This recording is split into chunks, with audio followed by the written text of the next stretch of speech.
15岁以前就是个中国人，他的爸爸娶了中国人，他自己也娶中国人，拿了这层身份，在台湾到处骗吃骗喝。不去看看他叫做金涛，一味的觉得他被打，所以我们就应该不要检讨他，干着煽动两岸仇恨的事，拿中华民国国旗叫国际友谊。Ladies and gentlemen, welcome the host. 石板民夫啊，活跃于台湾各大电视台，原本头衔叫产经新闻社。他事实上呢，他本身是在中国天津长大，15岁才跟着家人移民到日本，因为他的爸爸是所谓的日裔后代，日军遗留后代。1930年之后，918事变，日本就开始扩大中国东北的占领，成立的是满洲国，大家就称为伪满洲国，不承认它存在的概念啊。那日本人对于整个满洲国的概念是，日本当时呢总共占领了几个地方啊，朝鲜半岛、台湾，还有整个东北啊，包含今天的内蒙古这一整热河、龟虽这一块都是他的。那这个移民呢，100万移民怎么出来的呢？就因为他男女都移民。日本人喜欢移民到满洲国，首先气候条件好。石板民夫的祖先就是在这样的情况之下到了东北去，后来在东北就产生了大量的日本人后代，因为他们是举家迁移，男女婚配，东北的移民家庭很多更小的孩子就没有跟上撤退的部队了，所以很多的小孩就被遗漏下来，就叫做日移问题。中国人还是收留了大量的被认为是无辜的日本人遗孤，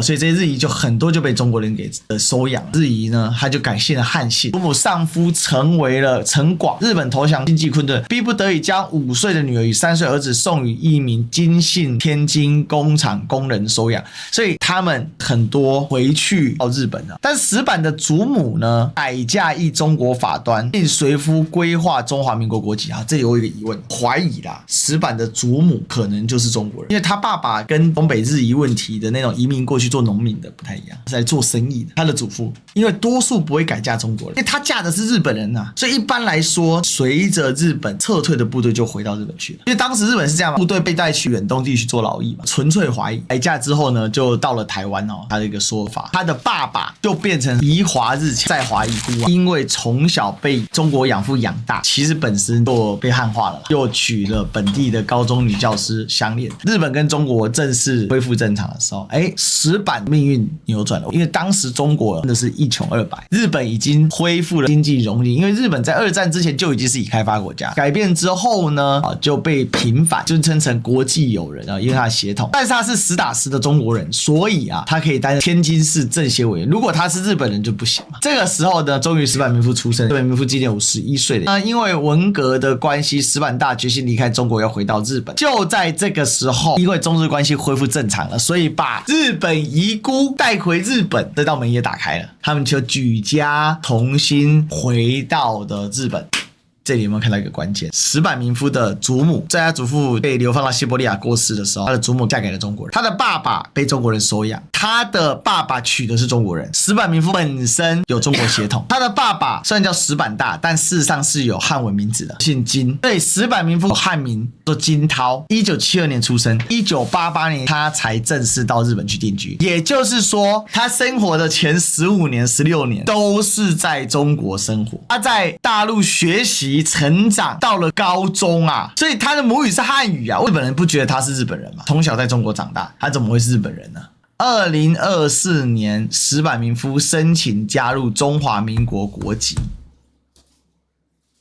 中间转换成中国国籍。2024年开始才有中华民国国籍，所以你说他到底是中国人还是日本人？我说他既有中国也有日本的血统，但是他绝对不是什么国际友人。他的国际友人的身份是在特殊时期下所产生的特殊状态。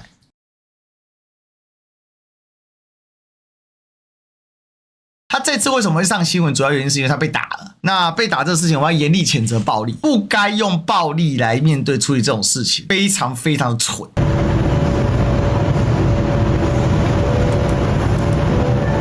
面上可以看到一名穿黑衣、戴黑帽的壮硕男子，看到穿西装的资深媒体人石板民夫走过去，马上跟上前尾随他，下一秒又快速离开。但石板民夫大喊：“有人打他！”石板民夫表情痛苦呢，是摸着鼻子，不断的跟旁边的人求助，拿卫生纸一擦，通通都是血。在催生的情况，沙发上，准备打电话，然后他就叫我，然后好像讲了一句什么话，我没有太听懂他说的什么，然后就打了一拳，打在我的这个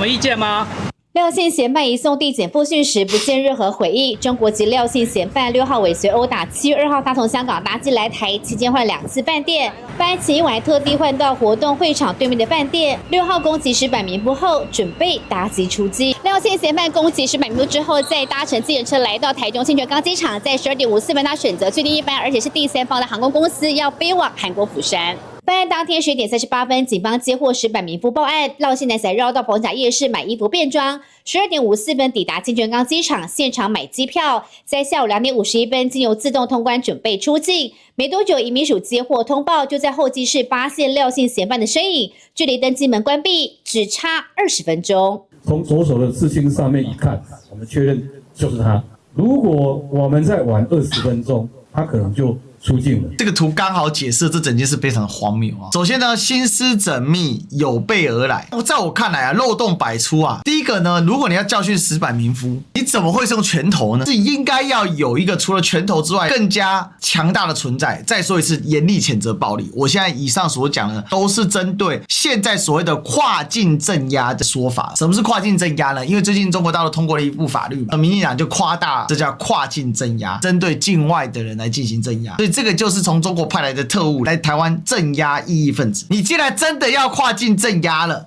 都说准备好了，为什么要打完石板之后还去买衣服变装啊？为什么不是事先买好衣服？如果有刺青，那为什么不穿个什么就把它戴掉？为什么不把自己的面容跟辨识的地方给遮掩？现场买机票这件事本身就很瞎，既然都可以知道石板民夫什么时候要动作，他都在那边等，代表他知道石板民夫一定会去这个活动，那他为什么不提前买机票，还要浪费那么多时间？这个廖姓嫌犯他持的是香港护照入境，既然他都可以有香港护照了，他为什么要从香港入境？他为什么不从其他第3地入境？都要犯的，有差这点时间吗？如果真的是对岸什么跨境镇压的话，在大陆随便找个台湾人重金收买一下，揍了石板民夫一拳，顶多就在台湾被告而已，也不会怎么样啊，绝对没有什么神乎其乎啦。但是民进党一定要讲的神乎其乎，因为他们现在在推广一个名词叫跨境镇压，而石板民夫这么特殊的身份又跟7·7事变扯上边嘛，正是中国全面对日抗战的开始。因为讲7·7事变，过去会认为说跟国民党结合在一起，所以去把14年抗战更凸显，全部串在一起本身就非常非常奇怪。然后赖清德还亲自反映了这件事情，赖清德接见美国民主基金会，接对岸跨境镇压，以国际高度警戒中国各种跨国镇压的监控行径，包括以国内法为进行威权扩张，引发国际社会高度共同关忧。赖清德表示，近年中国持续在东海、南海及台海对周边国家进行各类军事活动与灰色地带侵扰，严重影响区域的和平稳定。中国各种跨境镇压与监控行径，包括以国内法进行威权扩张，也引起国际社会高度警戒和共同担忧。你看了，行政院也动起来了啊，总统府也动起来了，就合在一起了。你看，中国解放军海军一艘战略核潜艇昨日向太平洋公海试射一枚搭载训练模拟弹头的潜射洲际导弹，引起台湾各界高度关注。总统府发言人郭雅慧则回应，北京近来相继在岛链间升高军事压力，施行残害国际人权的跨境镇压专法，现在更以试射洲际飞弹意图威吓国际社会，府方对这一系列的单边行为表达严正谴责。所以今天石板民夫跟巨浪2并列了，都在7月6号7·7事变的前一天。这个就是中国对抗日本，用跨境镇压加上巨浪2洲际飞弹合在一起啊，想不到吧？7·7事变可以跟石板民夫合在一起。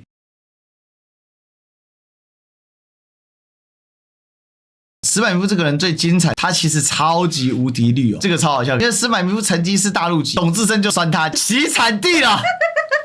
太扯！台湾人说不出19位日本总督啊。石板民夫6月28日观赏纪录片《台湾兵东京125至125烈火青春》后，脸书发文称，许多台湾人对明朝16位皇帝、清朝12位皇帝如数家珍，却很少有人能说出曾统治台湾10年的19位日本总督姓名。这反映出台湾历史教育的一大缺憾。旅台的美国前共和党亚太区主席方格就质疑，全球哪一个被殖民过的国家，一般人民除了学者外，能说出被殖民时期所有宗主国派来统治的姓名？方格其实蛮看不起石板民夫的，觉得石板民夫非常的夸张，竟然叫台湾人去学总督的名字，帝国主义的侵略，你要求被殖民国、被霸凌侵略的人民，竟然要去了解霸凌者的名字。脸书很认真在写哦。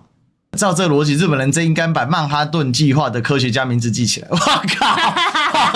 发生了很多神奇的事情啊！没想到现在民进党已经洗版洗到日籍台湾兵都要把它洗成是光荣的吗？太夸张了，真的太夸张了。真的很夸张，这也可以洗耶，还叫烈火青春呢！我的天哪，中战80周年呢！我的天哪，经历的烽火岁月跟艰难的回响，谁让他去烽火岁月的谁让他去太平洋上打仗的是台湾人吗？台湾人要去打仗吗？他不就是日本人？日本到处侵略人，到处要人家打仗，一点反省都没有啊！石板民夫在台湾吃台湾，用台湾，娶台湾人，爽用台湾资源。台湾人被日本殖民，被日本侵略，被日本人当炮灰，被日本人践踏，这人无耻下流啊！参加这种垃圾货，还在那边洗地台湾兵啊！一段侵略殖民的恶心肮脏历史，还在那边地方洗地，期望能够获得台湾遗留下来的倭寇后裔相互取暖，永不认错，不断歌颂军国主义，将被中华炮火化于尽。我觉得大家都好高级哦。19位日本总督太多太难记了，但美国在第2次世界大战末期对日本投下的2颗原子弹，分别被命名为小男孩 Little Boy 与胖子 Fat Man， 简单又好记。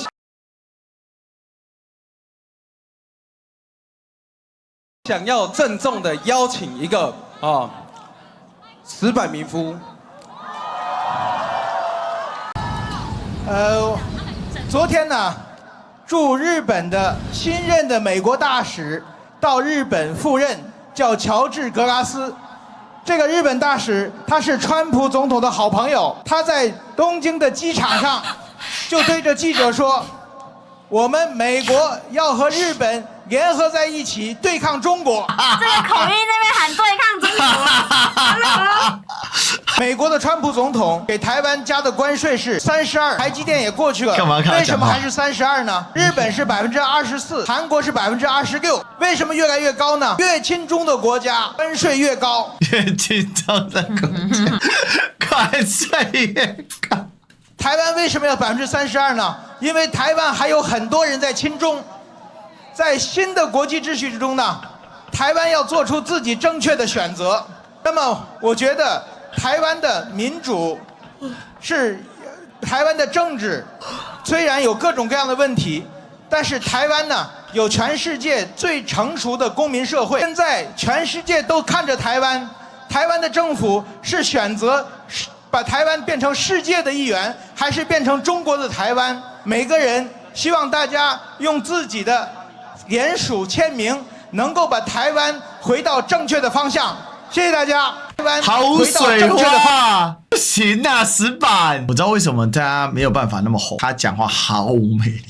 然后呢，还有石板民夫被袭击的 QA， 心想这波很嗨呀，他全部都在洗这个啊。石板民夫虽然是日裔，但已入籍台湾2年多，今天等同是我们国家的人被打，还一堆蓝白粉红沾沾自喜，不应该感到可耻。那马上被他酸。陆配部也都有身份证，还被陆委会赋呢，这就是你们的标准。台湾不公，事情不公，司法不公，教育不公，我看民进党迟早会倒。石板民夫能背出大害60万台湾人所有总督的名字，还抱怨台湾人只了解中国皇帝，不了解日本总督，是亲中的国安破口。唉，台湾人就是一个苟且啊，苟且才会让民进党那么嚣张啊！15岁以前就是个中国人，到台湾来骗吃骗喝，得过且过的心态就是台湾沉沦堕落的开始。这辈子最学不会的就是腿脚不利索，跪不下去，头脑不利索，忘不了，嘴巴不利索，所以鸡巴就不会对民进党苟且。这种骗吃骗喝的故事，谁可以当他继续？这就是现在最大的问题。他的嚣张跋扈造成有人想处理他，处理他的人可以得逞，也非常悲哀。然后我们现在为了处理他的人的一时的冲动，或者背后有什么阴谋 ，whatever I don't care。但是你害的是民进党跟青鸟，现在在那边说什么跨境镇压了，又要来一轮新的国安法了，又要来一轮新的反渗透法了，又要炒一次抗中保台，又把台湾推向战争烽火的边缘了。以前我做台湾人，我是觉得台湾人很光荣，以前我听着桃语天光，我觉得台湾是有未来的。但是今天啊，我看到也有媒体的，他一样是监督民进党的，他因为石板民夫被打，所以石板民夫绝对正义，不去看石板民夫的过往言行，不去看石板民夫在台湾骗吃骗喝，不去看看他叫做金涛，一味的觉得他被打，所以我们就应该不要检讨他。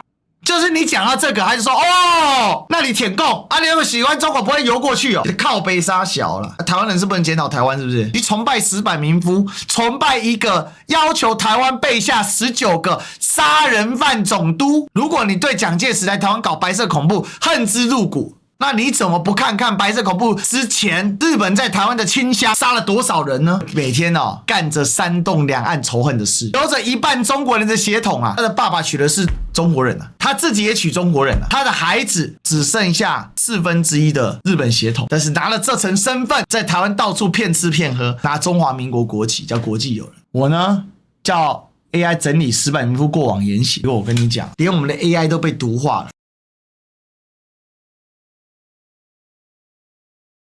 资深媒体人石板民夫因其鲜明的反共，以及在台湾政治光谱上偏向亲绿台派的立场，是在过去担任日本产经新闻台北支局长期间，还是如今作为印战略智库执行长。石板民夫的言论核心始终围绕在为台湾民主制度揭露中共统战手段，在绿营与本土派眼中是极具正义感的国际发言人。然而在蓝营与倾向两岸和平交流的群体眼中，他的言论往往带有强烈的意识形态偏见，且有过度干涉台湾内政之嫌。然后我就说你这烂答案乱讲，他一点正义感都没有，他就是趁反共赚钱。你的不满，我的回复在平衡各方观点，可能让你觉得没有直接点出你想强调的问题，甚至显得我有些相怨。他这样，他等于在呛我，对不对？他就说什么每个人对公众人物的动机都有不同的解读，有人看作是理念的坚持，也有人看作是利益的收益。谢谢你指出这个盲点，这确实是看待它时一个非常重要且普遍存在的批判视角。然后我就跟他呛说，不是从我的角度，是你太偏颇。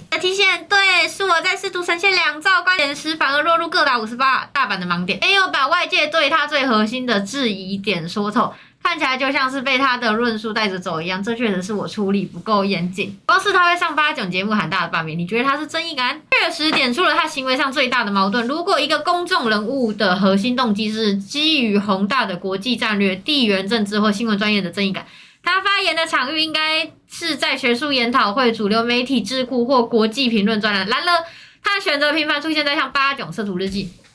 这种以强烈情绪渲染、讽刺、辛辣，甚至带有高度娱乐化和小粉红对骂的网红频道，并且在凯达等政治造势场合上激昂的为大罢免这种高度激化地方社会对立、具有强烈政党攻伐性质的运动站台宣讲时，完全脱离了客观学者或国际媒体人的范畴。你看他被喂养资料喂养到这种程度，所以跟大家讲真的不要随便拿 AI 资料当做金科玉律，这也是很可怕的。就是说今天石板民夫会被捧那么高，大量错误的资讯已经形成了他的资讯壁垒，就像是他们对我的各种极尽攻击跟抹黑，也确实会造成我一定程度的困扰。但是真的走不了假的也真不了。在这个时代呢，你要继续的发生，但是你如果一旦沉默，那假的就变成真的。但是你如果持续的发生，持续的更正，自然而然至少真实的资料不会被彻底的覆盖。我们在看待石板民夫的时候，其实从他过往的言行、不断转换的国籍，还有他矛盾错乱的认同，他的本核是空的。他如果真的有比较核心的思想跟理念，那他应该是基于作为华日本遗孤的后代。因为讲白了，虽然他的爸爸在成长的过程中有受到文革的迫害，那问题是如果没有中国人收养他，他甚至都没有办法活下来。中日关系改善之后呢，他的整个境遇也改善。对他来讲，他15岁以前也在中国生活，资讯是对的话，他还在中国社会科学院拿了一个博士。那他这个人今天所讲的这些话，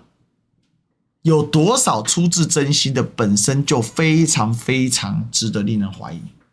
难道他对中国不够了解吗？难道他对今天中国的成功可以用这么片面、这么扭曲的方式去解读吗？本质还是回到那个根本嘛。石板民夫被打事件固然要谴责这个事件，谴责这里面的人，而且要坚决反对在社会中滥用暴力的行径。可是石板民夫这个人，他所形成的现象，他所代表的状况，联动的这些人事物，还有他自己本身，难道不需要被检讨吗？检讨过程中，我们发现了更多事实的真相，何等可悲啊！其实他就是套上了日本外衣，因为台湾有一群苟且空虚的人嘛，看到了他的日本外衣，拥抱着他，追随着他，怪舔着他，试图透过他的认同在反证自己的价值，而自己是完全空心，自己否定掉自己的历史根源，否定掉自己的历史根本，否定掉自己的文化认同。所以这一群空心的其实就是青鸟嘛，他们就需要像石板民夫这种人来认同他们嘛。